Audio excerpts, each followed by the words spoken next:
My father sold the house I inherited and said the money will go towards paying for my brother's vacation. I laughed. A week later, when my lawyer called him, the laughter vanished. That house meant everything to me. It wasn't just a piece of property from my grandmother's will. It was it was where I spent most of my childhood, where I felt safe when things got rough with my parents.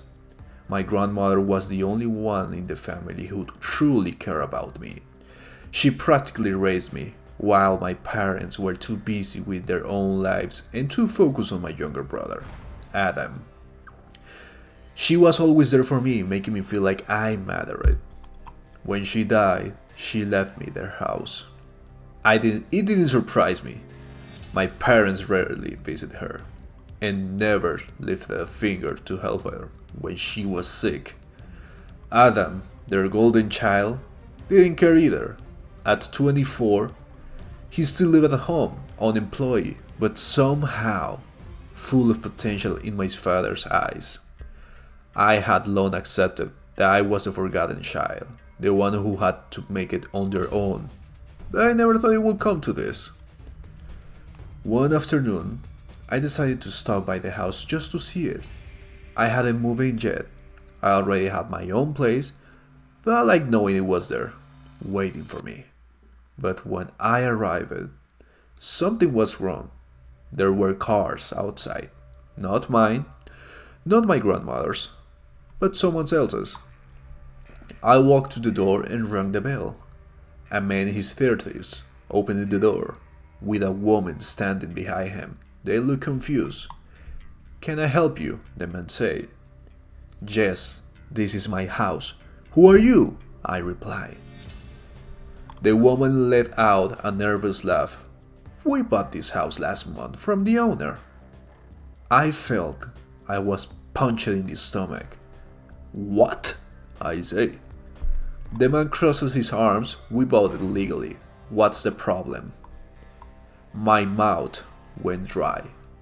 I look at them, their cars, the porch that was no longer mine, and I could barely process it. I pull out my phone, check out my emails, my messages, nothing, no alerts, no notifications of sale, but I already knew what had happened. I didn't say anything else. I just turned around, got into my car, and drove straight to my parents' house. Adam was the only one at home, laying on the couch, staring at his phone. He barely looked up when I walked in. "What's up?" he mumbled. I took a deep breath, trying to stay calm. "Where are mom and dad?" He shrugged. "Why?" I clenched my fists. "Because they sold my house." Adam blinked. "Oh yeah." He nodded like it was a casual piece of trivia. "They'll be back soon." Then he went back to staring at his phone. I stood there for a full minute, staring at him. He didn't care at all, so I waited. When my parents finally walked in, I didn't let them even sit down. "What the hell did you do?" My father sighed like I was the unreasonable one. "Look, Huber, it wasn't fair for you to keep the house. Your mother and I had other plans." "Plans?" I repeated. "So you forged a document and sold my house?" My father continued completely indifferent. "I don't need a vacation." I almost laughed again. But this time, it wasn't funny. I shook my head. "I'm not letting this go." I turned around and left because my father had no idea what was coming. I barely remember getting home. My hands gripping the steering wheel so tightly, my knuckles were white. I could still hear my father's voice in my head, calm and condescending, like he hadn't just dropped me, like it wasn't a big deal. Adam needed a vacation. Adam needed a car. Meanwhile, my grandmother's house, the only real home I ever had, was gone. I parked outside my apartment and sat there for a while. I wasn't just going to let things go, but I wasn't going to rush into it without a plan. My father was arrogant, but not stupid. If he's done this, he must have covered his tracks. So I called my friend Daniel. Daniel was a lawyer, and not only was he good at his job, he was ruthless. If there was even a hint of fraud in the cell, he would find it. I told him everything over the phone, and by the time I was done, he was furious. Meet me at my office tomorrow, he said. Bring everything you have, emails, documents, messages. I don't care if there's a birthday card from your grandmother. If it's mentioned the house, I wanted it. I didn't sleep much that night. My man kept replying everything my grandmother's voice, my father smiled, Adam's indifference, and beneath all, one thought kept pounding in my head. They think they've won. They have no idea what's coming. The next morning, I met Daniel in his office and handed over every document I had. My grandmother's will, bank statements, even old messages, where she talked about how much she wanted me to have the house. Daniel went through them for a while, then leaned back in his chair. Your father is an idiot, he finally said. I raised my eyebrow. Why? Because not only he committed fraud, but he left a paper trail. Daniel turned his monitor towards me and showed me something I hadn't expected. A forged signature. My signature. I leaned in. What? Wait, that's not mine, Daniel murmured. Your father forged your consent to the sale, and he did it with a notary who's already been investigated for shady deals. This is bad for him. Very bad. I exhaled slowly. So what's the plan? Daniel crackled his knuckles. First, we send them a formal demand, giving them a chance to return the money before we take them to the court. But considering what you told me about your father, I'll doubt he'll cooperate. Not a chance, I said. Then we sue him. And if he can't pay, we go after his assets, his house, his savings, everything. I nodded, feeling something I hadn't felt in a long time. Satisfaction. Let's do it, I say. Hubert, which is me, had always been the quiet type, the one who preferred the solitude of his books and his own company. But that day, everything changed. It was a Tuesday afternoon when he received the letter. His parents had sold his house, grandmother's, which she left him, the only person in his family who truly cared about him.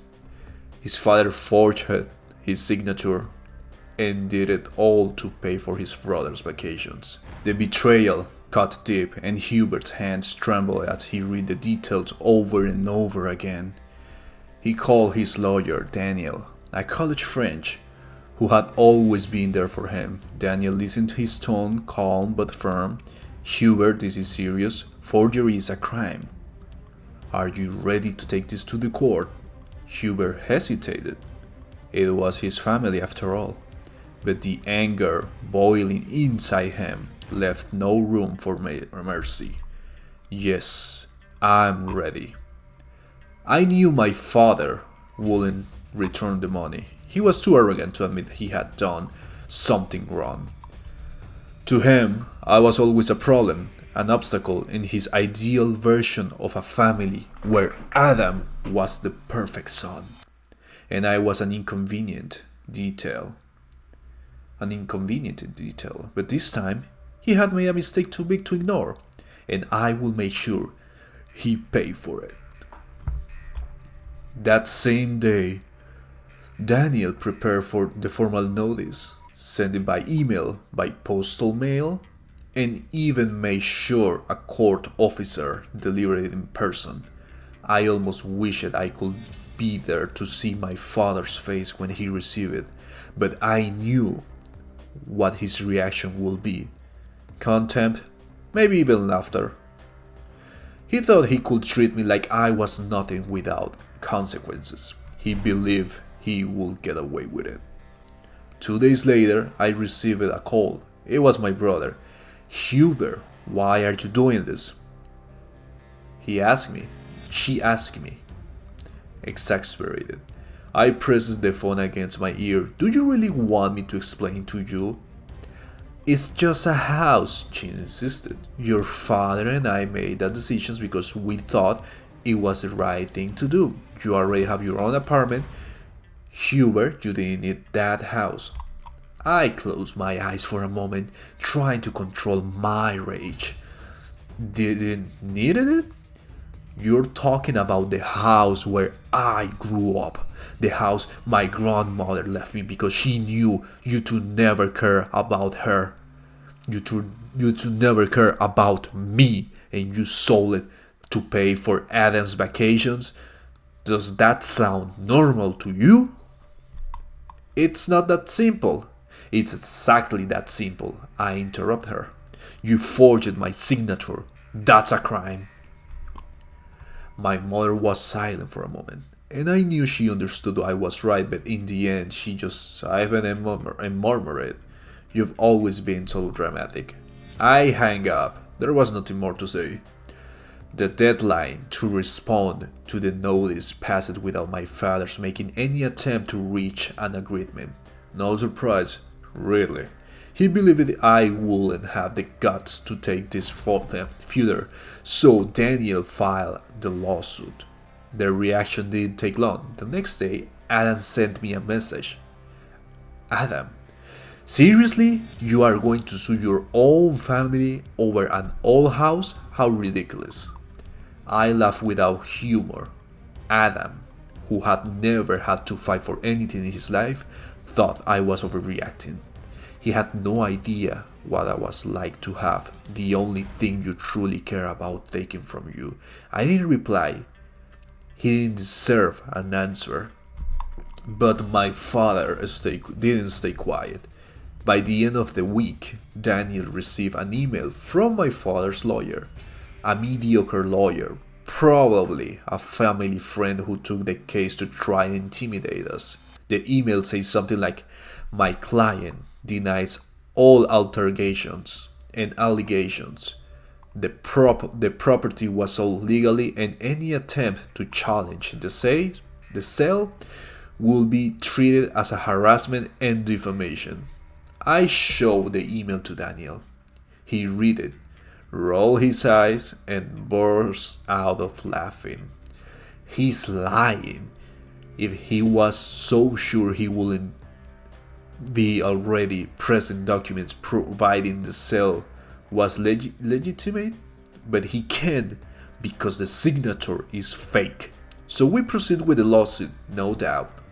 The following days were hell. My parents started telling the whole family that I was tearing them apart. I received messages from my uncles, cousins, even acquaintances telling me I was taking things too far. It was just a house. It's your father. Family is more important than money. But no one asked me why he did this to me. No one asked how I felt. To them, I was the villain. And then came the bombshell. Daniel got a key document, the sales contract of the house with my forged signature. He requested a forensic analysis, and the result was obvious. The signature wasn't mine. Not only had my father committed the crime, but he had been incredibly careless doing it. That was enough to make the case even more severe. Besides the civil lawsuit, we now had enough evidence to open a criminal case against him. The day of the first hearing, I saw my father in court for the first time since everything began.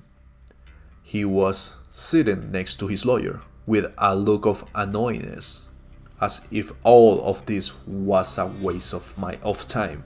My mother didn't show up. Adam didn't either. The judge began the session. My father's lawyer tried to argue that there was no concrete proof of fraud. Without saying a word, Daniel simply handed over the documents analyzed by the expert. The judge reviewed them for a few seconds, then looked at my father. "Sir, can you explain why your son's signatures appear to have been forged?" My father's face turned red. He began to talk about administrative errors and misunderstanding. But the judge was not convinced. The hearing ended with the court ordering a new review of all financial documentations related to the sale. That meant if my father was hiding something and I knew he was, we would soon discover it. As I left the courthouse, he finally broke the silence and approached me. "You think you want something?" he growled. "This won't end well for you, Hubert." I crossed my arms. "Know that the one who thinks he can get away with everything is you, but it is over." He stared at me for a moment, then walked away. That night, I sat in my apartment and let everything settle. There was still a long road ahead, but for the first time in a long time, I felt in control. 2 weeks later, we received the official notice. The court acknowledged the fraud and annulled the sale of the house. The property would be returned to me, and my father was ordered to pay me compensation. The best part? He didn't have the money. That meant he would have to sell his own house to pay me what he owed. When he got the news, I received one last message. "Dad, you destroy your own family. I hope you're happy." I looked at the screen for a moment and smiled. I have never been happier. My father always believed he was untouchable and lived his whole life convinced that he could do whatever he wanted, that he could never have to deal with the consequences of his actions. But now he was. He was concerned, and I have already gotten my house back, but fate had one more surprise for him. I find out the news a few days after winning the trial. Daniel called me with an amused tone on his voice, which was rare for him. "You're not going to believe this," he said. "You're not going to believe this." He said they arrested my father. I was laughing in my apartment. Daniel let out a short laugh. "Not yet, but the buyers of your house sue him." I was silent for a moment. "What they are demanding compensation, they say that they were deceived, that your father sold a property without proper documentation, and now they have lost the house that they bought legally." I let out a low laugh. It wasn't a low laugh. It was pure humor. It was pure satisfaction. Finally, something just in this world, Daniel continued. "They have a solid case. Your father will have to pay them a good amount of money, and he has no money at all." That one word was enough to make me smile for the first time since all this started. I went back to my house and started to organize everything. I found the old buyers, the couple that had moved in, were they packing up their things. For a moment, I felt a pang of guilt, a guilt I knew they were not to blame of my father's scam. They just bought the house without knowing anything. But I wasn't to blame. I was not to blame for what happened. The woman was the first one to approach. You are the true owner, right? I nodded. She sighed, looking tired but not bitter. Look, we want you to know that we don't have anything against you. We have nothing against you. We know that you were cheated as much as we were. The husband approached, crossing his arms. Your father instead. On the other hand, I hope he ends up in ruin.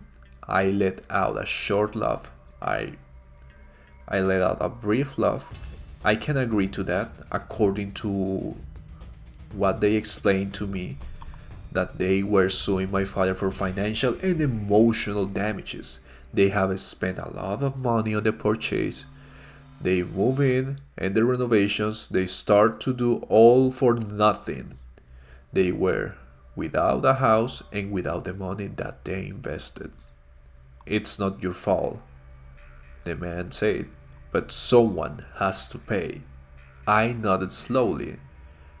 And he deserves to pay up to the last penny they pick up, the last boxes they say goodbye and left. Although we have never met before, I really felt a mutual respect. They didn't see me as an enemy, and I understood that perfectly. Why they were suing my father? They were suing my father. Now with my house back, I could finally breathe. It was strange to me. It was strange to be there after all I had been through. I walked through the rooms, feeling the weight of each memory. The smell was still the same. The sound of the wind passing by my bedroom window was still familiar. It was as if the house had been waiting for me. All this time, I have no regrets. My whole family now saw me as a traitor. My mother hasn't called me since the last time we spoke. Adam, as expected, posted ridiculous hints on his social medias about how envy destroys family and how money can buy love. I laughed when I saw him. The same guy who lived his entire life at my parents' house with no expenses, without paying any rent, and he felt that he has the right to expend the money of the house that belonged to me on a vacation. He was trying to give me moral lessons. But I don't care. For years, I was treated as if I was disposable, as if my presence was just tolerated, but never welcomed. My grandmother was the only one who made me feel important, and her house was her last gift to me. My father tried to steal from me, that tried to erase the only thing I had that really meant anything, and he failed. Now he was about to lose everything. He would probably have to sell his own house to pay off his debts. Adam will be left without a place to live. My mother, who had always been on his side, will now have to decide between supporting him or let him go down on his own. And for the first time, I felt at peace. I don't regret. If I could go back in time, I would go back in time and do it all over again. If I have to face my family in court one more time, I wouldn't hesitate. Because I finally learned a lesson that I should have understood it a long time ago. Family means nothing when those people don't treat you as such, and I owe nothing to anyone. The news that my father will have to pay not only to me but also to the buyers was the final blow. to argue that I had all been a misunderstanding, and even try to play the victim in front of the judge. The truth was, I felt free because in the end, I learned something valuable. Family is not the one who shares your blood. Family is the one who respects you. And the three of them were never my family. I never really looked back, and I never needed again.